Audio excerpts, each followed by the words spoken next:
हम अक्सर ना बहुत जल्दी जज कर लेते हैं उन लोगों को जो स्टॉल से ऑपरेट कर रहे हैं, जो कार्ट से ऑपरेट कर रहे हैं, दैट ये हाइजीनिक नहीं होंगे, दैट इनके पास कितना ही पैसा होगा, या फिर उन लोगों को who are actually living a down to earth and humble life but yet are able to save more money than all of us. Yes. Hello YouTube, welcome back to Suraksha Kavach by Tamanna.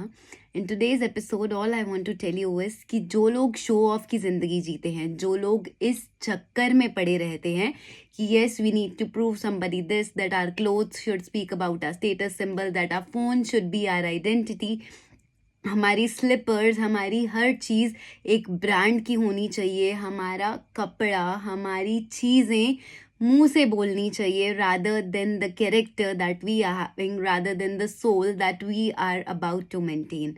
Yes, ये दुनिया दिखावट की है. Yes, ये एक बहुत simple फंडा है कि जो दिखता है वो बिकता है.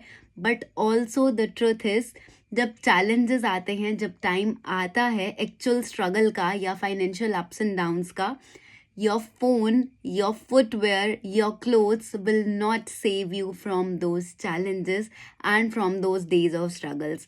सेविंग्स होना बहुत ज़रूरी है. तो जब आप एक सिंपल लाइफ जी रहे होते हो, जब आप उसको सस्टेन करके रखते हो, उसी को मेंटेन करके रखते हो, no matter how much you have started earning. Yes, we can increase our lifestyles, we can change the lifestyles, but that should always be gradual. ऐसा कभी नहीं होना चाहिए कि पैसा आया तो ये कर लो, वो कर लो, just change your phone, just buy branded clothes, just buy branded shoes, 10-10, 15-15 हज़ार का एक एक ब्रांडेड आउटलेट से जाके सामान खरीद लो. This is what we youngsters are doing. And yes, ठीक है, ये एक बहुत न्यूइश कॉन्सेप्ट है कि you only live your life once, कल का कुछ पता नहीं है, ज़िंदगी ना मिलेगी दोबारा.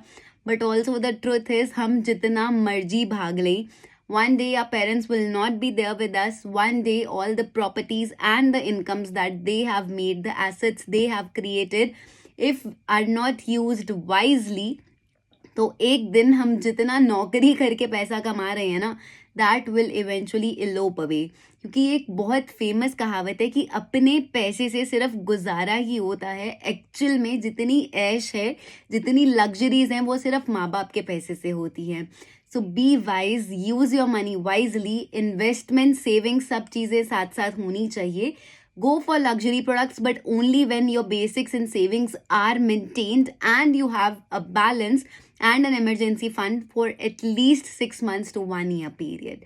Be wise when it comes to money, because no matter, even if you have to go empty handed, you need money to survive.